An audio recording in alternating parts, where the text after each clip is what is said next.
వచ్చేసా. ఈ రోజు ఎగ్జామ్ చేయబోతున్నా. అది ఎలా చేస్తానో మీరే చూసేయండి. పద.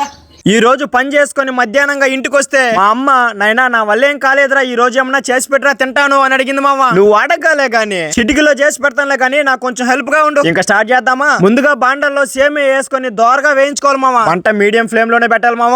ఈ గ్యాప్ లో గుడ్లు కూడా ఉడకబెట్టేసుకోవాలా. మళ్ళీ గ్యాస్ మీద బాండాలు పెట్టి బాండల్లో నూనె పోసి ఉద్దిపప్పు, ఆవాలు, ఎండి మిరపకాయలు, ఆనియన్స్ వేసుకొని అల్లం పేస్ట్ కూడా కొంచెం వేసుకొని కలబెట్టుకోవాలి మామ. అవి కొంచెం బాగా వాడిన తర్వాత టమోటాలు, ఉల్లగడ్డ, క్యారెట్ ముక్కలు వేసుకొని ఉప్పు కూడా కొంచెం వేసుకొని మూత మాత్రం అప్పుడప్పుడు పెట్టుకుంటా ఉండాలి మామ. ఆ మూత తీసి పసుపు, మిరపొడి, ధనియాల పొడి, బిర్యానీ మసాలా కొంచెం వేసుకొని కలబెట్టి మళ్ళీ మూత పెట్టేసుకో. ఈ గ్యాప్ లో కోడిగుడ్లు ఒలుచుకొని 2 ముక్కలుగా కట్ చేసుకుని పక్కన పెట్టేసుకో. ఇప్పుడు మూత తీసి వేయించిన సేమియా అనేది దాంట్లో పోసి బాగా కలబెట్టి ఒక 10 నిమిషాలు మూత పెట్టే. అది చెమ్మంతా లాగిన తర్వాత కట్ చేసి పెట్టుకున్న గుడ్డు ముక్కలు అయితే దాంట్లో వేసి ఇప్పుడు కొత్తిమీర కూడా కొద్దిగా చల్లుకో. అంతే, నీకు కావలసిన ఎగ్ సేమియా రెడీ అయిపోయిందమ్మో.